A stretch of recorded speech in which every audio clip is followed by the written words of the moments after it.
TCU versus Kansas. Oh, I love this one, right? I mean, every time Kansas comes up, I just boom, I light up because I love this game. It's the ranked matchup. By the way, if you in the offseason threw a bet down that TCU Kansas was going to be both ranked in their matchup first week of October, and the Red River game, Texas and Oklahoma, both would be unranked, you won yourself a lot of money. But none of us would have bet on that. But here we are. TCU coming off that monster win against OU last week, and Kansas, which is continuing their Cinderella run. Both ranked. TCU 17th, Kansas 19th.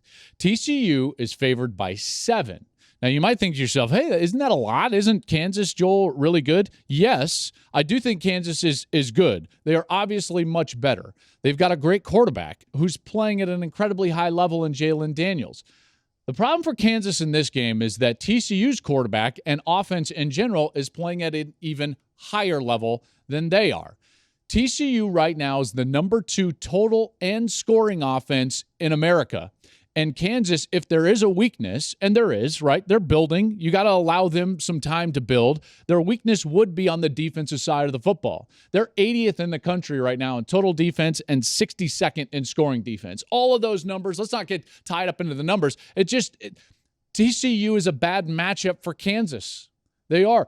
I thought that Iowa State was a much better matchup for Kansas because they weren't going to threaten what is the weakness from a Kansas perspective. And then Kansas can go out there and face their strength against Iowa State's strength, which is Iowa State's defense. That's one of the reasons, albeit a crazy game, but they were able to win a week ago. This is a very different game than that because of TCU and what they can do on the offensive side. This quarterback, Max Duggan, is playing at a really high level. Okay, they boat raced Oklahoma, and if their offense plays anywhere near the same efficiency that they did a week ago, then they're likely to win this game, and I think that they might win this game by a big margin. They're favored by 7. I would definitely take TCU in this ball game. Even on the road, I think that they go up there, get a win, and that glass slipper starts to fall off of the Kansas Jayhawks. Texas versus Oklahoma. Oh, Red River. I love Red River. And by the way, unranked Red River. Both teams unranked. Both teams unranked in this game for the first time in over 20 years. The first time in over 20 years. This game, though, is for me more about Quinn Ewers. Are we going to see Quinn Ewers for Texas? I think that they're different on offense. And this is not disparaging Hudson Card. And in fact, they played really well on offense last week and threw it really well on offense last week. But Ewers gives them just a totally different dynamic, and we saw that in the first quarter of that game against Alabama. I still maintain, and I think even Alabama fans would maintain, that was going to be a really difficult game for Bama to win. The way that Bama's offense played and the way Texas's offense was playing in the first quarter before Ewers got hurt. But give Alabama credit. They got to him, they got the pressure, and they knocked him out of the game. So they ended up winning. Ifs and buts are not going to play here. But if Ewers is on the field, you get the sense that Texas can take the next step offensively. That becomes one of the more dynamic offenses in all of college football.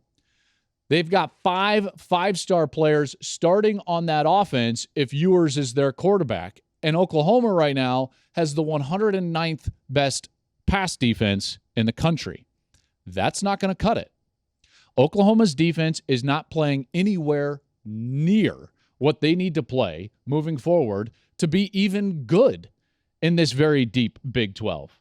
When you look at what happened to begin the TCU game and what happened at the end of the Kansas State game, there was a 9-possession stretch in which Oklahoma's defense gave up 7 touchdowns. Not scores, touchdowns. 7 of 9 possessions in that stretch. At one point, TCU's Twitter handle was joking like, hey, we're not just on Aaron Judge 62 watch, we're on 62 watch for the Frogs. Great tweet, by the way. Absolutely great tweet. Texas is favored by 7. If Ewers is on the field, I like them over that mark. I know it's a rivalry game. I know they generally play closer, but something is wrong with Oklahoma now on the defensive side. They've given up 96 points in the last 2 weeks. They haven't done that in back-to-back conference games since 2019 18, right in there. There was a November from hell for their defense when Kyler Murray was their quarterback, when they gave up gobs of points. The difference was back then for Oklahoma, they had an offense that could mask those defensive inefficiencies. They gave up all sorts of points in that November, including 96 in combined back-to-back weeks, but they were 4-0 in that November.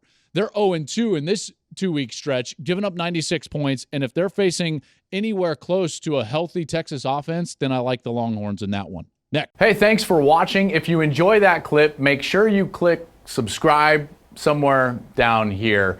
From game highlights to exclusive interviews and rankings, we've got everything you need as a college football fan right here, College Football on Fox.